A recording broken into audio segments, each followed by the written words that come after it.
Fala pessoal, tudo bem com vocês? Nesse vídeo aqui a gente vai falar do ciclo de Krebs, que é um componente bioquímico da respiração aeróbica.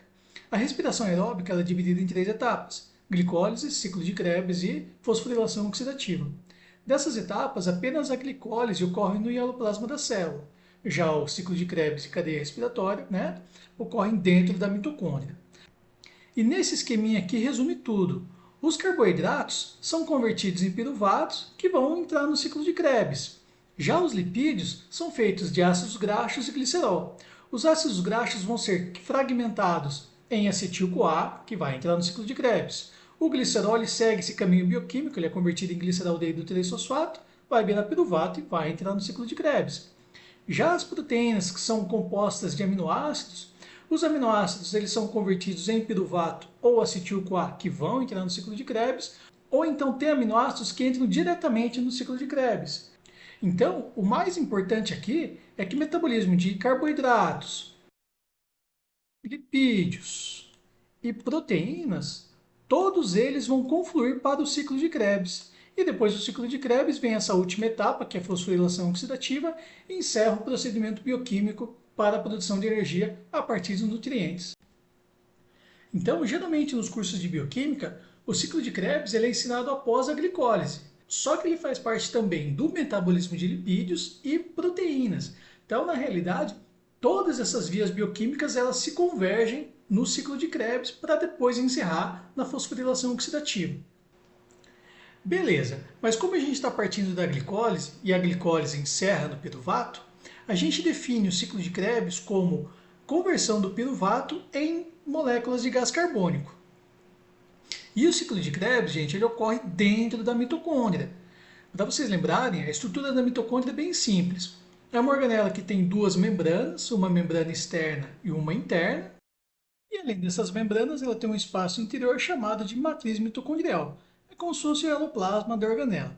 E é nessa matriz, gente, que ocorre o ciclo de Krebs. E muito importante aqui, gente, o ciclo de Krebs ele é dividido em duas fases. Uma que a gente chama de fase anterior e a outra que é o ciclo de Krebs propriamente dito. E nessa fase anterior ocorrem duas coisinhas bem importantes. Primeira, o piruvato ele é gerado da glicólise lá no citoplasma da célula. Já o ciclo de Krebs ocorre dentro da mitocôndria.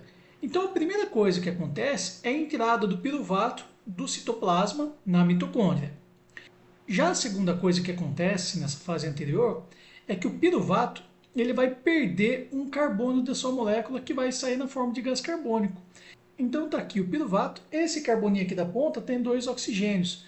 Vai chegar uma enzima que vai cortá-lo e ele vai sair fora, vai ser eliminado do corpo pelo pulmão. O que vai sobrar no organismo então é uma molécula de dois carbonos que a gente denomina de acetil-CoA. E essa molécula aqui, acetil-CoA, que vai dar entrada no ciclo de Krebs. E aqui está um resumo do que acontece nessa etapa anterior.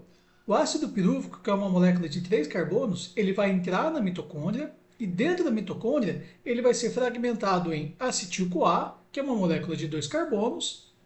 Um carbono vai ser eliminado na forma de gás carbônico e vai sair do corpo pelo pulmão.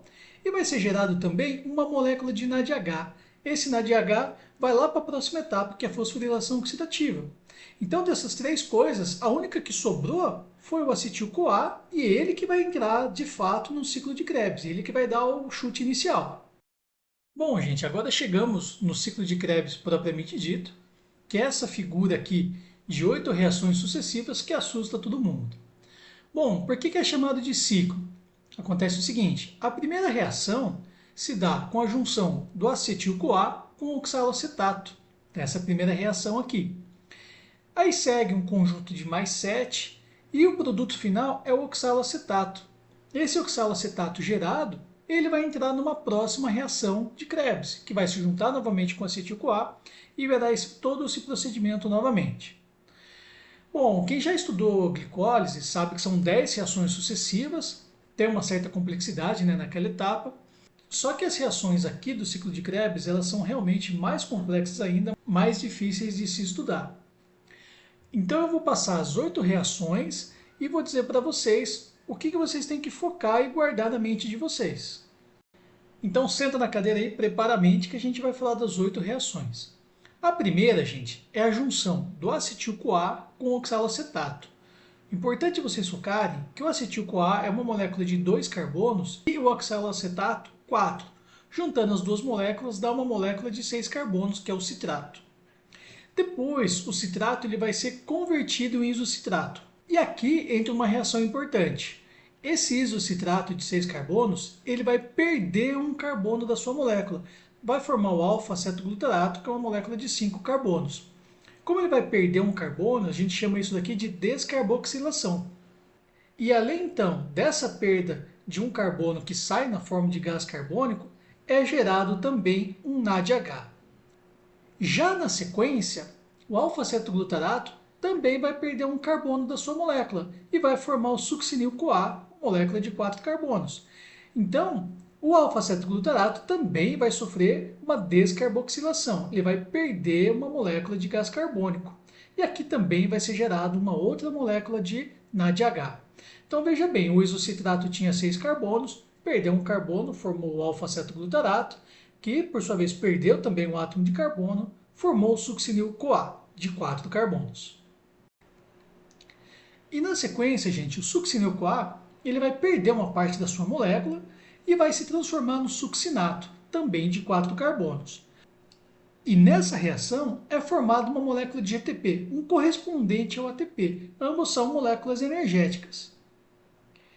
Já posteriormente a isso, o succinato vai perder hidrogênios, que vão ser transferidos por moléculas de FAD e vai ser convertido em fumarato.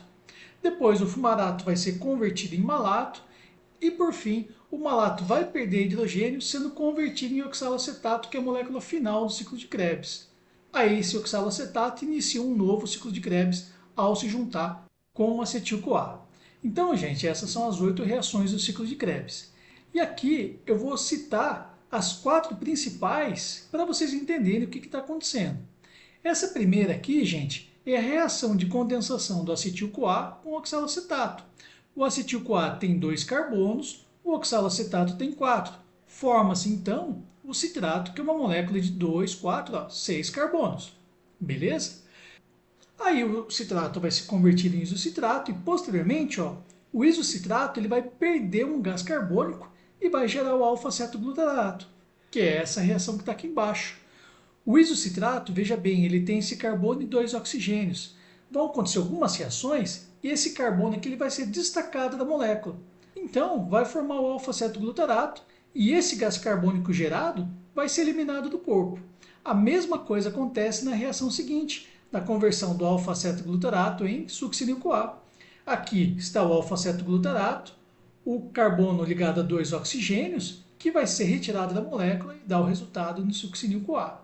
Então vejam bem, a cada ciclo de Krebs inicia-se o acetil-CoA, que tem 2 carbonos, e esses 2 carbonos aqui, eles vão sair da molécula na forma de gás carbônico e vão ser eliminados do corpo. E já nessa última reação que eu deixei aqui embaixo, eu mostro o funcionamento do FAD para vocês, porque o succinato vai ser convertido em fumarato e vai vir uma molécula de FAD e vai arrancar 2 hidrogênios da molécula. O que sobra é essa daqui, fumarato. Pegaram tudo então, hein, gente? Bom, não é fácil, né? Mas é o seguinte, o mais importante aqui não é tentar memorizar as 8 reações sequenciais, e sim aquilo que é produzido no ciclo de Krebs, ou seja, o que é liberado. E isso eu resumi nesse quadrinho aqui para vocês. Para cada acetil-CoA, gente, que entra no ciclo de Krebs, vão ser geradas 2 moléculas de gás carbônico. Tá bom? Então visualize uma coisa, o acetil-CoA tem 2 átomos de carbono. Cada átomo de carbono vai sair na forma de gás carbônico. Tá? Nessa reação aqui da conversão do succinil-CoA em succinato, vai levar à formação de uma molécula de GTP, que é o equivalente do ATP, né, uma molécula energética, e em algumas reações aqui são produzidos NADH e FADH2. São essas moléculas aqui, o NADH e FADH2, que vão dar sequência ao caminho bioquímico. Eles que vão lá para a membrana interna da mitocôndria realizar a próxima etapa, que é fosforilação oxidativa. Beleza? Então para encerrar o vídeo, vamos resumir tudo que a gente viu até aqui. Lá na glicólise, Glicose, frutose e galactose são convertidas em piruvato, ácido pirúvico. Glicose, frutose e galactose têm 6 carbonos, piruvato tem 3 carbonos. Aí o piruvato ele vai entrar na mitocôndria, ele sai lá do citoplasma da célula, entra na mitocôndria e vai ser fragmentado em acetil-CoA, gás carbônico e NADH. Gás carbônico é expulso do corpo através do pulmão. O NADH vai para a cadeia respiratória, que é a próxima etapa. Somente o acetil-CoA que sobrou e é ele que vai dar entrada no ciclo de Krebs.